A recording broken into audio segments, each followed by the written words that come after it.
Hello and welcome back to the Bright Founders Talk podcast from Temi. Temi is an international software development company that designs, builds and delivers software for sustainable businesses and promising startups. My name is Chris and today's guest is someone who has a real knack for entrepreneurship, someone who is trying to shake up the norms of office culture with a wealth of experience himself in the world of business. Chris Hyland, how are you doing today? Very well, thank you. And yourself? Very good too, thanks.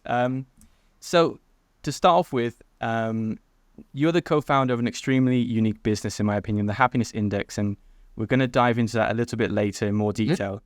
But first, I want to go back and ask you about your first ever job. The first one you ever had. It doesn't have to be something, in my case, it was delivering newspapers. I'm not sure that still exists. So how did you get on? Was it a positive experience? What did you learn, or what was it like? Wow. Well, do you know what? There's two that popped into my mind. My first ever job was washing cars at a local car sales company. Nice. 16, just desperate to earn any kind of money, and I loved cars. But yeah, a few months in, let's say I wasn't overwhelmed to be washing cars every weekend. But my first career job out of uni was a sales job, and I studied marketing and business at university. I really wanted to get a marketing job, but I just couldn't get one. So I had to go to the dark side and get a sales job, and that's where kind of my career began. All right. No, where did you study? I studied at Canterbury University. Oh, okay. Nice. Do you feel like there was a lot of connection between vocational side of things and then, practical side of things and then vocational sort of the side of things in terms of, was there a connection with businesses and that kind of stuff in terms of sales and marketing, or not really? Not really. I mean, I think even when I went to university, I wasn't really, as a youngster in life, people always ask you, what do you want to do when you're older? And people in their 20s and 30s still aren't clear. I wasn't sure in my 20s, but what I always found really interesting was I actually really enjoyed watching television adverts, and I really liked the story behind it and the angle they tried to create, and that's why I got into marketing, because I was just fascinated to know that companies are paid to advertise and do these adverts. Like I always remember things like the Coke one, holidays are coming with a big Christmas lorry, and I was like, this is so smart. So yeah, and I did the business studies side of thing just because I thought I was not one of these entrepreneurial kids that thought I'm going to run a business one day. I never thought like that, but I always kind of knew that if I wanted to be successful, I'd have to understand in some respects what business meant. So that's kind of how I got into it. Yeah, I think this is really interesting. One of my favorite adverts, I think, going back to the late 90s or maybe early 2000s, was the Cadbury's ones, with the gorilla and stuff, and yeah, I don't know why, it's so obscure. It was like, that really makes you think about something, right? Yeah. And so many of them had, songs that you end up singing afterwards and you don't even realise you're doing it. And obviously, I think the thing I loved learning was the psychology behind it and kind of how to get people hooked into stuff, which obviously then the only time to really grab people was TV. These days, of course, it's everywhere, isn't it? It's social media everywhere now. Yeah. In relation to the first couple of companies you worked for, I think there were two that you worked in before you started your own marketing company. So with those two, did they shape you in any way to start thinking about the environment in the workplace, like positive or negative? What would you say? Yeah, absolutely. I actually got quite lucky, and actually this is probably my first bit of advice to anyone starting a career, that I ended up working for a huge company and then a small company. So my first company I worked for, they had 27,000 employees, and I was just a tiny little cog in that humongous machine. But I was there for a few years and I enjoyed it, and I progressed up the ranks slowly but surely, took on a bit more responsibility. But I was very frustrated just by the speed of how things were done.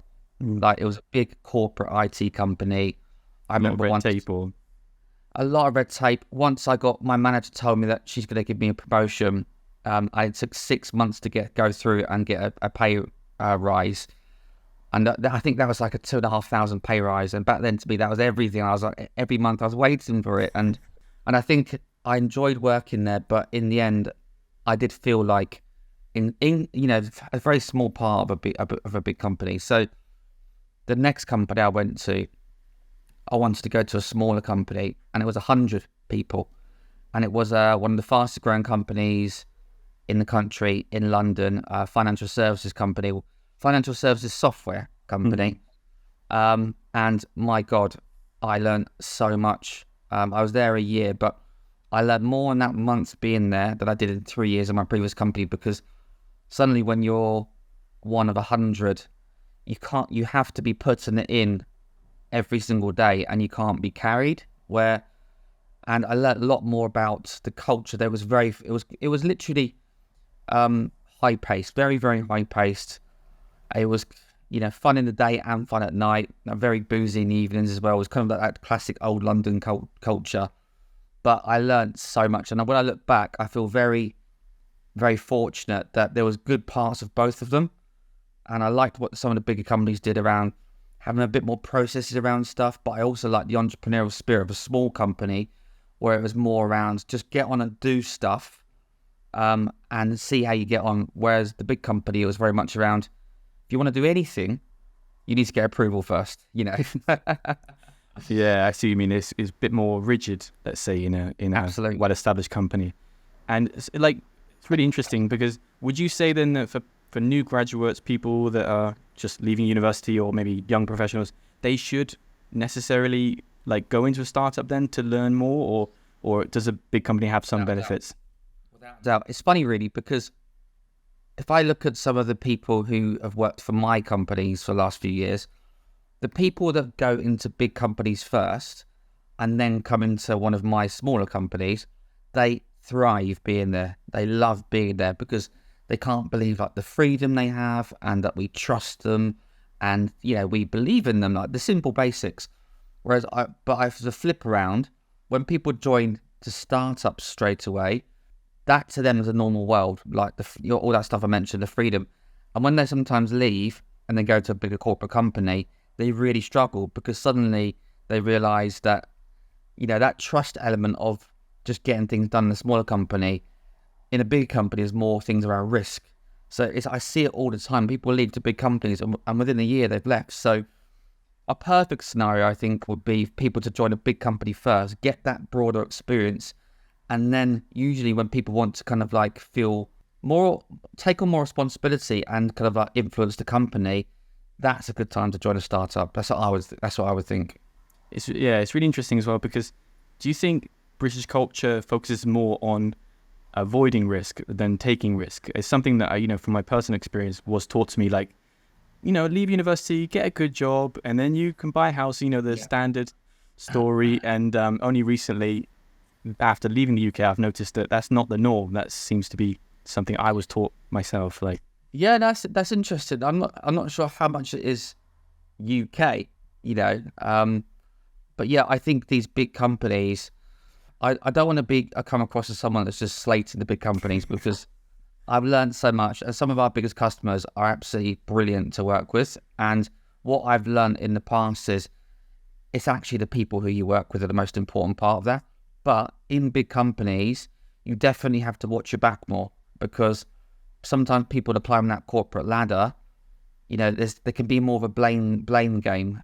Whereas in a smaller company, it's less about blame, because you win or you fail together, if that makes sense. So yes, I think there's cultural challenges in the UK with the big companies, probably across the board. And it's definitely sink or swim in smaller companies as well. You get more responsibility, which gives you more opportunity to succeed, but also more opportunity to fail. Tell me something about the first company that you co-founded. They seem to have worked with some big companies. Yeah. And maybe they still do. So how did that happen? What was it like? So that actually led from my last job at the small company, which is I'd landed a marketing job there, and then I moved into a pay-per-click role, a PPC role, where I helped drive traffic, Google traffic, to their website. So at that time we were working with an agency who I didn't think was particularly good. So I kind of just saw this opportunity.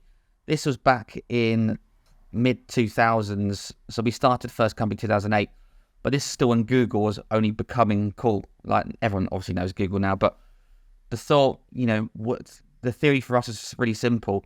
If you search for a keyword and we put you at number 1 or number 2, number 3, that drives huge amounts of traffic and leads and sales. So that's how we kind of really got into it and decided to start a company. I was actually going to start it on my own.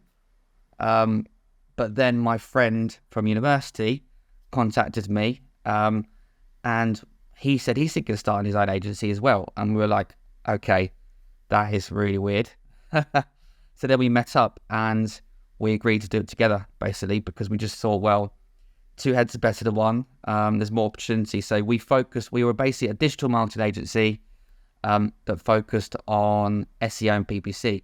And yeah, we won some big customers, but it didn't happen overnight.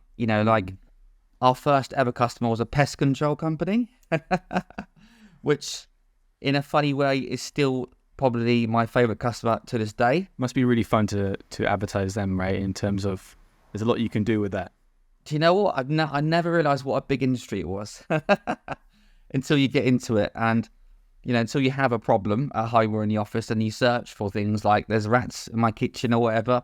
But, that first customer was everything to us because it kind of gave us that belief and that vindication that we're on the right path. And then obviously over years and years, you develop a reputation for looking after customers and doing a good job. And then you start chatting to the big customers. And yeah, we were really proud to work with some huge companies like Selfridges and Nissan and some great brands. Really cool. Because you started in 2008, like ahead of the curve, and then you left in 2016, right? I think, or... Yep. So basically what happened was we got acquired in 2016 by a larger company, a French PLC, and then we were on a 2-year earn-out. So what that basically meant was we were locked in within that period for 2 years to help with the transition into a bigger company, and then we left in 2018. But in amongst that, we started the Happiness Index, which obviously we'll get to in a bit, but I'll explain how that happened as well. I found it really, well, I think it is probably really interesting, starting from 2008 until 2016 or 2018. Yeah. How did marketing change in that time?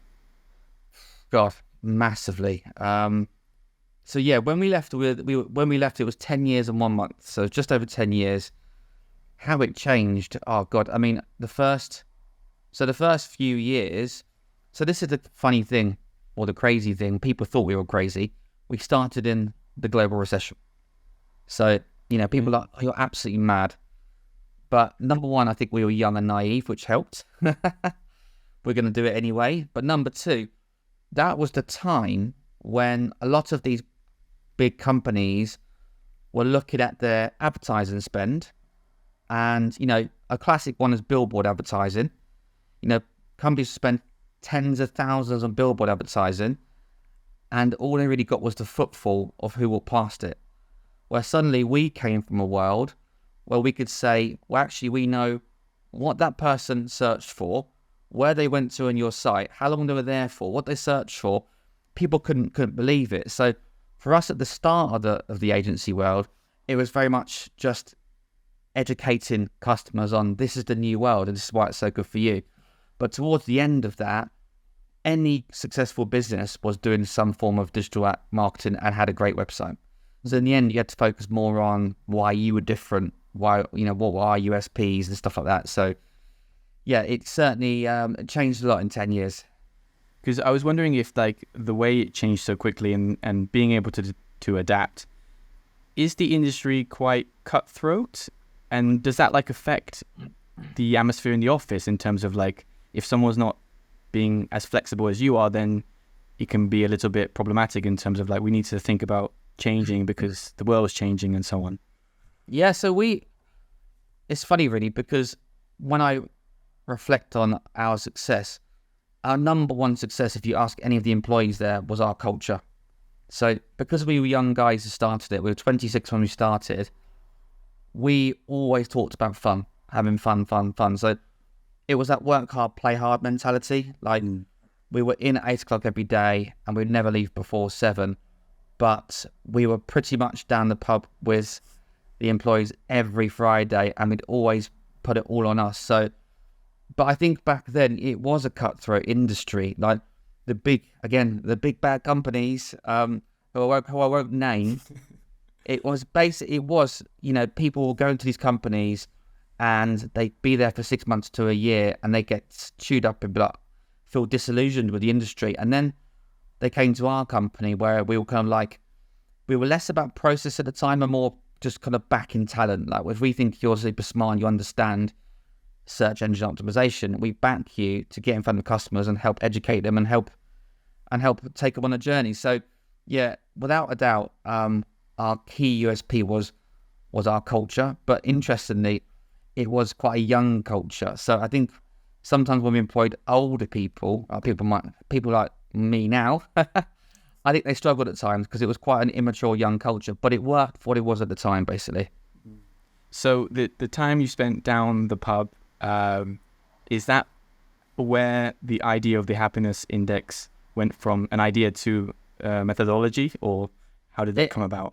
It absolutely is. So it's funny really, because I think I always, that contentious word happiness, first and foremost, like if you say happiness to anyone, you'll get a certain response. And I think where we always felt was down the pub on a Friday, we say to our employees or staff members, are you happy at the moment? And we always felt we got a really emotive response. Like sometimes it really threw people to that happy. I've never been asked if I'm happy before. I'm like, oh, wow. I'm thinking about this one. So that's kind of where it just originally started. And it was just kind of all in our heads back then. But as we got bigger, 20, 30, 40, 50, 60, 70 plus, and then you can't keep asking people, you want to quantify it. So then we thought about, okay, can we do this in a more routine way and start actually asking this through some kind of survey? So yeah, that's kind of how it all began, really. Okay, hopefully not down the pub. You did it somewhere else after some time.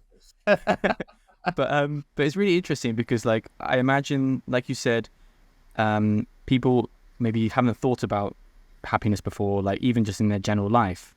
So they might not be, willing to tell you exactly, or they don't know how to process that. So, like, from a practical sense, how does the company work the happiness index? What tools do you use to measure happiness? Like, how is that possible? So I guess to go back a little bit in some respects. So yeah, happiness is a key point, because I think, so people did think about happiness, but they very much thought of happiness as in you can't feel happy at work, but you can feel happy at home with your friends or your family, etc. So when we started the business, it was really based, when we started the happiness index, because we used it in our agency. We saw our company growth accelerate, listened to our employees, and we're like, right, we need to spin this out into a different business, and that's why the happiness index was born. But when it first started, it was very much around, we just very much believed in, if you give employees a voice and you listen to your employees, and then most importantly, you act on that feedback, your business is going to be a lot better than it was before. But the happiness angle, we believed in the happiness, but we didn't quite know how to quantify it. And we only got into properly quantifying that in 2018. And that is when we started bringing neuroscience into the mix. Mm-hmm. So to kind of give you a very brief explanation of what it is, and when we talk about the happiness index, this is about measuring happiness and engagement. So engagement, employee engagement, is all very much about the head, the brain, and that's all about direction, clarity, purpose, and that's been measured for a while. But the bit that's really been missing is the happiness part, which we believe is the heart, and that's around relationships, it's around emotions, things like psychological safety. Do I feel safe and trusted within my role? So everything we do now is based on neuroscience, and really neuroscience is complex. I'm not a neuroscientist, but it's about understanding how humans think, feel, and behave. So it's gone obviously a long way from asking people down the pub to develop it into a methodology, but now it's super robust, and people understand it. So when a company, when you go into a company, you have different workshops, or are you in there? Do you have a couple of employees there every day, or? No, so we are a software as a service business. So we have a consultative approach, but we're not a consultancy, so we don't go and fix things. So a typical customer would approach us, and there'll be one of many things, like maybe their culture's not in a great place. How do they improve it? Or their culture's in a really good place, but they want to kick on to the next level. And what they do is they come to us, and we do a first thing is a cultural assessment, which basically is a form of a survey which asks all these different questions to all the employees, which basically ensures that all the brain types are ticked, which means you're giving engagement and happiness responses. From that, it's almost created, okay, so this is what you're doing really well as a company. Like, people are really loving the personal development, and they feel really safe to work here. But actually, the bit you're lacking at the moment is acknowledgement. And then, so our platform then says, okay, you need to focus on this part. They would normally then go away and do that. So we're much more focused on the kind of execution, using the technology, and the program. So if you've just done a survey, the most important thing you now need to do is go and tell your employees what the insight was. You need to involve them in the program, and then we go from there. But no, we usually work with consultants. We're not HR professionals. We all have a passion for HR and culture, and we have a few, but really we're technology professionals. That's the difference. Just because, especially in London, there's so many different cultures mixed into an office. I was curious when I heard about this happiness index. Like, does it work for different cultures? Because happiness might be perceived in different ways. So could your business be rolled out globally? Like, how do you see it? Yeah, good question. So we are global now. So there's about 40 people, and we have around 6 people internationally. But we have 10 customers, but I think we've expanded to about 20, which are genuine international customers. So, but it's a really good question. It does now, it didn't before. And what I mean by that is, now we have a robust methodology, which we take customers through, or prospects through, around how neuroscience works. People absolutely get it. And the key thing for us was, I think we always believed in happiness and not engagement. And we were like, no, it's not about engagement. Like, you don't go down the pub on a Friday and ask a staff member, do you feel engaged? You don't ask that. But actually, we got to a place where we understood, actually, you need to measure both. So because we quantify happiness as things like emotions and psychological safety, and it's not about rainbows and unicorns, people now understand it. But I would say further towards kind of like the East, so like China way, the culture is very different, because even giving feedback in these places is still almost regarded as rude sometimes. So it's been a great learning process, but now our model is robust enough where we've got literally customers all around the world. I mean, one of our biggest growing areas is South America, which is super interesting. But yeah, we will see.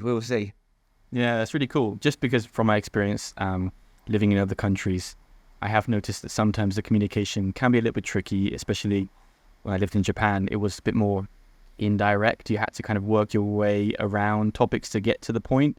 Not that, British people are the most direct either, but, it was a little bit of a challenge. So I was curious whether, how it works around the world. But it's great that you're expanding. It's really, really interesting. How a lot of customers do it is, some of the big ones, there's a big positioning piece around why this is important for you. So if you're an employee of a big company, they're saying, look, we really want to hear from you. Like, if you want to help shape this future company, we want to hear from you. And these are the things that we measure. So happiness, engagement, we believe that's what creates a thriving culture. But really, to a lot of the employees, it's just their opportunity to give some feedback and share how they feel about stuff. But the happiness and engagement part just quantifies it in a way which we think helps massively. Do you also do Do you think that there was a big shake-up with the pandemic? Like, employees started to think about their lifestyle a lot more rather than, I just need to make money. They start to think, what do I want out of this job? Oh, there was a huge shake-up. Like, it was a once-in-a-lifetime thing. Well, hopefully once-in-a-lifetime thing. And I think for us as a business, the first maybe 2 months, we thought we might go bust. Oh, really? It was really bad. It was because basically everyone was panicking and saying we need to cut costs. But thankfully, thanks to the furlough in the UK, which was like helping put some employees on leave effectively, but paying them. But 90% of our customers came back. So, but it took maybe 6 months. So yes, it's a really interesting question because sometimes we look back and think, I wonder where we'd be if there wasn't COVID. Would we be further ahead? But there's no doubt that COVID actually helped us. It's a pretty crazy thing to say, but I think many CEOs out there kind of thought, I know my culture because I can see everybody every day. And then suddenly people were just thrust into home and then they couldn't see them and they couldn't see the output. They were like, oh my God, I need to do some things. And the only bad things, there was definitely the rise of like check-in software as well, where some people have brought in where it's like you check how many times you're on your screen certain times a day, which for me is the opposite to what we're trying to achieve. But no, we did really well off the back of it. But sometimes you can't help but wonder. It's been a crazy few years, isn't it? Like, it's not just been COVID. It's been lots of other crazy things like the war, like energy prices, recessions. It's been one thing after another. So it's been interesting, that's for sure. Yeah, I think a lot of people that I've spoke to, friends or family, they started to see a lot more trust from their employers because it became the norm that you work from home rather than like, oh, you work from home, you have some special treatment, So I think nowadays it's really cool. The only benefit of the pandemic is that it kind of changed this sort of mindset of like, I can't see you, but that's fine. That's okay. You're working at home or the hybrid model. So. It's super interesting to see actually, even some of these big companies have had to adapt because, one of my friends who works for a big company at home all the time, and then they start saying, well, you need to be back in the office now. And he, like many people, resisted. And they're like, you need to be in at least 4 days a week now. And he's like, I'm not coming in. I want to come in 3 days a week. And in the end, they agreed to it. And I think the bigger picture here is we do it for a reason because we want to retain the best talent. If we can give people more of a work-life balance and more of a life outside of work, that means they're going to want to stay with you. And the rise of companies like Glassdoor, which I absolutely love, if you're treated poorly these days, you can't get away with it. So we do it because we love doing it, but we also do it for a reason because we want to keep the best people. And just my final question, which may be a bit cliche, but what makes you happy? Oh God, what makes me happy? Do you know what? Well, the good news is I get asked this all the time, as I'm sure you can imagine. So I'll give you two answers. I'll give you the classic answer: friends, family, being at home, nature. I love all that stuff. I love my kids. That's definitely what makes me happy. But what really kind of helps drive me and makes me happy is growth. And what I mean by that is like business growth, personal growth, seeing growth in others. I get a real kick out of it. So yeah, it's all the cliche happiness stuff around families, which is absolutely true. But really kind of like why I get out of bed in the morning is just I love growing things, business, people, seeing customers grow. So yeah, it's around growth really. Yeah. Okay. I think that's it. Well, I would definitely relate to that in terms of having goals and, working on yourself. It really does make me happy. Yeah, personally. absolutely. All right. Well, brilliant. I won't keep you any longer, but thank you. It was really intriguing, and good luck with everything related to the happiness index. You're doing great work now globally. So all the best with that. Thank you very much. Thank you very much.